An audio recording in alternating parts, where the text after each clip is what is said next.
is a stereotype that people who do end up going to really great schools, they can go on trips to Africa, play with Boston Dynamics robots, spend absurd amounts of money on their education. Some people then, they're like, yeah, that's why he got it. That's why she's there. I can't do anything. For your information, you're wrong. The cost of a person's education doesn't entirely determine the kind of education that they are going to receive. I mean, I went to a government school, lots of other people went to government schools, and that didn't stop us from going to top universities, the Ivy League. If you're one of those people out there and you're thinking, oh my gosh, I can't apply, that's a lie that you're telling yourself right there. In today's interview, you're going to see a couple of examples of incredible students from Malaysia who've made use of what was given to them and managed to go on to some of the world's top schools. Alright, and watch the interview. Some of legit the most accomplished students of our generation. Definitely still many people that are way. I think Melwin is very accomplished. No. Not everybody will have an asteroid named after them though. I'm just trying my best. Just for context, so Melwin will be joining Stanford's class of 2027 and Ian here will be joining Yale's class of 2027. So congratulations on your achievements, and yeah, so let's start in a bunch of ways. I guess maybe would you just really briefly introduce yourself to the audience? Yeah, so hi everyone, I'm Melwin. I'm an incoming freshman at Stanford University. And I would say that I'm really interested in science and also classical music. Wow. Yeah. Interesting combination. Okay. Yes. Amazing. And then... Hi guys, I'm Ian. Yeah, and I am Yale class of 2027, and I am planning to major in computer science. But I'm also interested in philosophy and economics, so I'm probably going to take some classes there on those two subjects also. Amazing. Okay, cool. What motivated you guys to, choose the schools that you eventually committed to? Why, for example, your school, Stanford, and not someplace else? And yeah, why Yale and not somewhere else? Yeah, so I think for me, at the end of the day, it really boiled down to between Stanford and Columbia. So those were the only US institutions that I got an offer for. And I would say that I chose Stanford for a few reasons. First of all, I really value the theory into practice kind of value that Stanford really emphasizes on. I really appreciate they have a very strong research and startup culture there over at Stanford. And it's if you want to do something, you want to do research, they're able to have accelerators and innovation programs bring your product into fruition. It's actually going to be something that can be used to help people. Incredible. Well, thank you for sharing that. All right. What about you? Yeah. So I was actually deciding between Cambridge and Yale.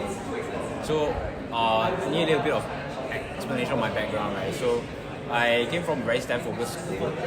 Yeah. So during my high school, I mostly studied physics, computer science, mathematics, and English. So I wanted more diverse perspectives because I was very much influenced by talk by Jobs in 2005 on Stanford's The Stanford Commencement Address. Wow. Yeah. Okay. So he took a calligraphy class, right?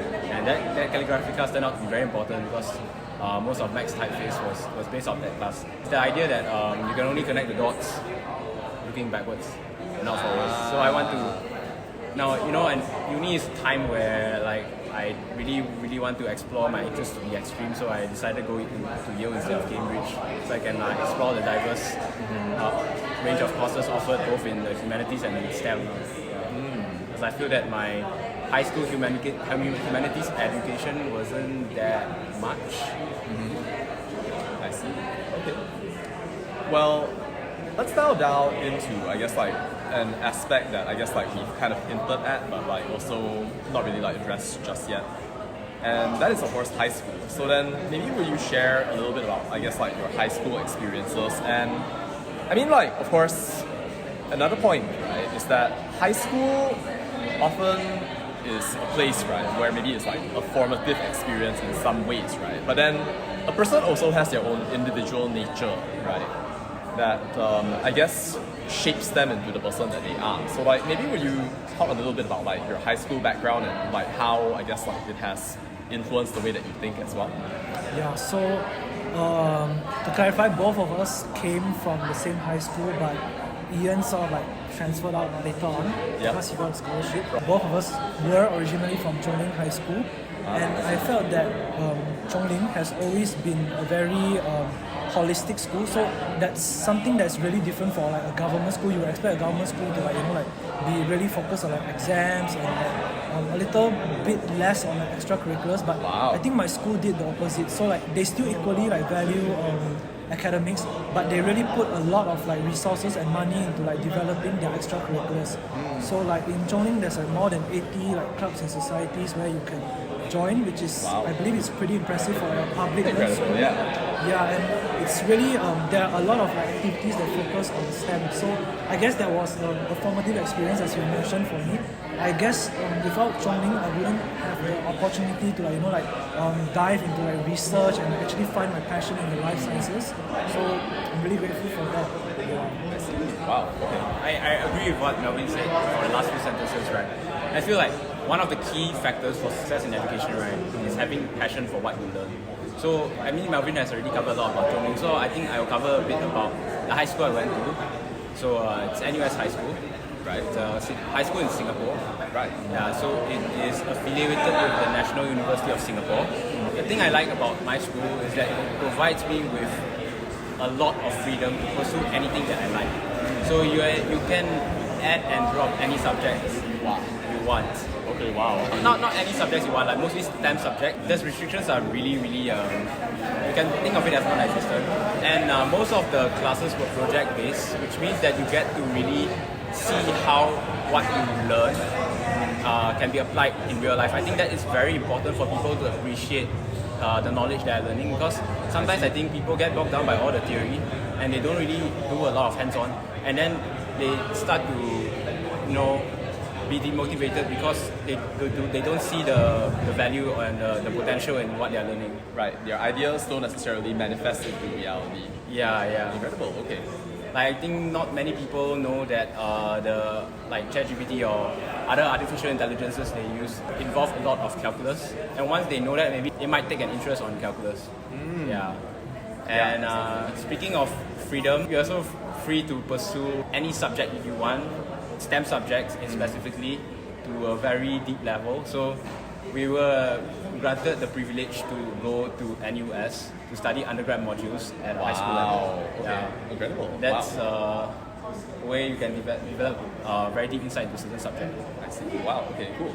And you guys have done like incredibly well, like academically, like throughout your time. And I think that you went to KYUEM, right? Yeah. So like how was the experience there? And, like, academically, was it fulfilling for you? And like, how did you eventually do in the end?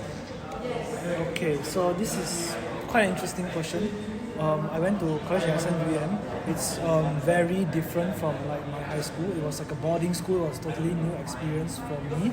But if you were to ask me if like I was like challenged like academically, I would say yes to a certain extent, but also no. So I hope this is not like taken as like a criticism or anything, because KYUEM is it's a fantastic school. Yeah, but I would say that in terms of like opportunities for you to do like STEM research and all that, it's actually quite limited.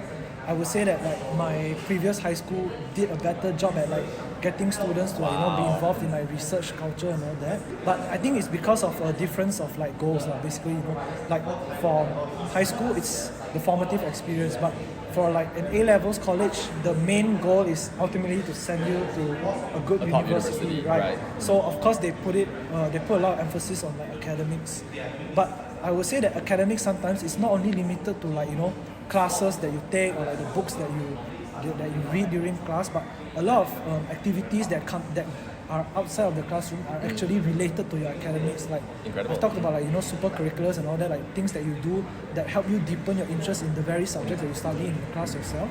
So I think in that aspect I was not as challenged. I had to go and look for opportunities myself outside. I had to like reach out to like a professor for like internship opportunities.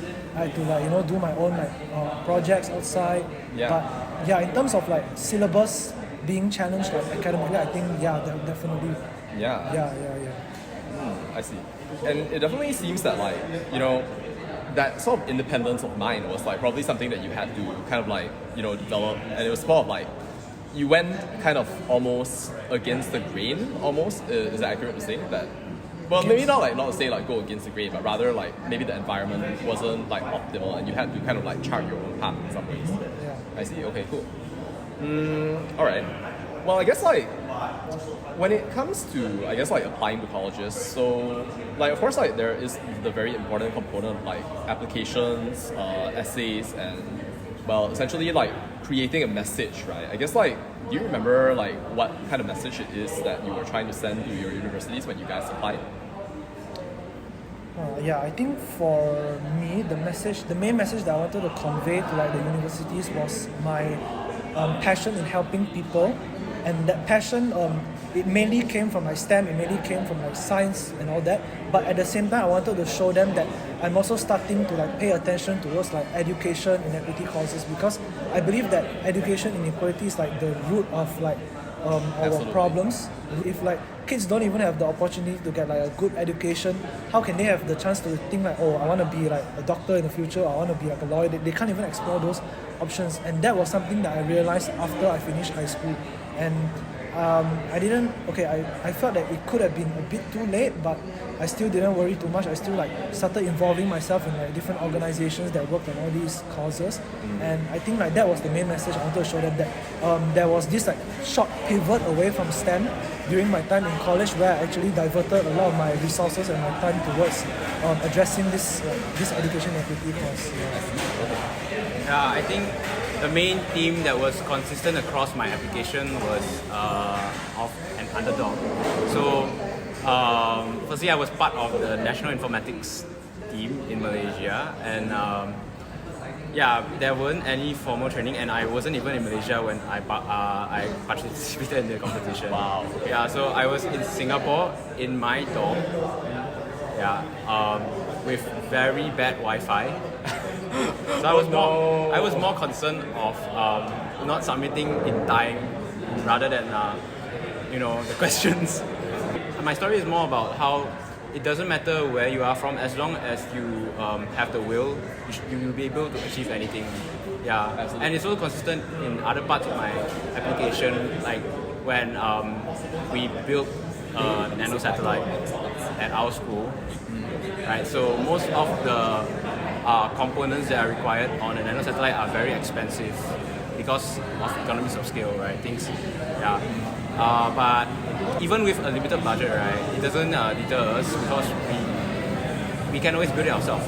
So we have people like the people at NUS High School were so amazing, like so knowledgeable. Like I have friends who would design the printed circuit boards for these nano satellites and reduce the cost by at least like a few thousand.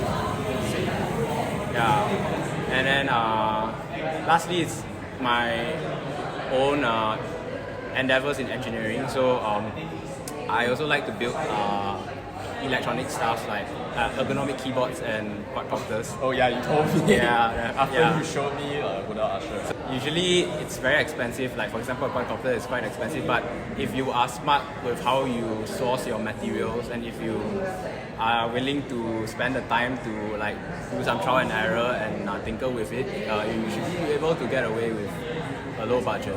Yeah. So my final question is, well, I guess like if you were to share like one thing that I guess like resonated to you throughout the entire course of I guess like your applications up until like now, perhaps like even today, that you'd like to share with the generations of students who are coming after you, right? What would it be?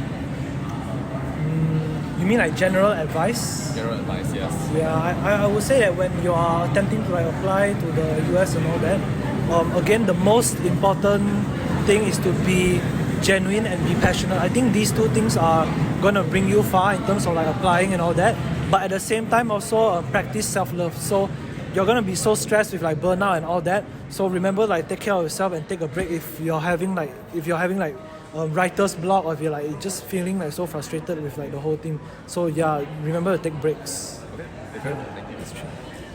Final words? Well, yeah, final words, thoughts that you want to share with the next generation, like what humanity needs to know. What humanity needs to know. What humanity needs to know. Do what you love. A lot of us are busy going from places to places, thinking that they are trying to achieve something, but in the end, do you really want what you are trying to achieve? Because oftentimes the answer is no.